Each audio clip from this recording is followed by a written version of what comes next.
હા શું કરે પારુલ તું? કાલે આપણે આ બાજુવાળાને ત્યાં લગ્નમાં જવાનું હોય ને તો જોવું કે એમના આપણા વખતે કેટલો ચાંદલો કરાયો હતો. અલી પણ હવે જોવાનો શું મતલબ હે? આપણા લગ્નને કેટલા વર્ષ થયા? 20 વર્ષ. હા તો પણ ઈ 20 વર્ષ પહેલા જે કર્યો એ અત્યારે કરવાનો? અલે આજ તો તાણે જોવું તો પડે ને તાણે વાત કરે હેલો.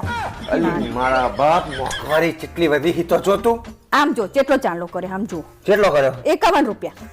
એટલે પણ 51 હવે તાણે ઈ ટાઈમે 50 રૂપિયામાં ખાવાનું થઈ જતું હતું, હવે ના થાય હવે. તો આ શું થઈ ગયું? પણ હવે 51 કર્યા તો આપણે કેટલો કરવાનો પછી? 51 અત્યારે 300 રૂપિયાની ડીશ થાય, 300 કરવાનો હોય. ના કરવાનો હોય 300 રૂપિયા, આપણે કઈ 300 રૂપિયા કરવાનો થતો નહીં. જો હું કેટલો કરવાનો તો ભાઈ? ઈ તો એમને કર્યો હોય એટલે જ કરવાનો ને. ઈ ના હારું લાગે તારી ઇજ્જત ના જાય મારી જાય. કદાચ કેટલા વર્ષ થયા 50 રૂપિયા વધના આપો લો.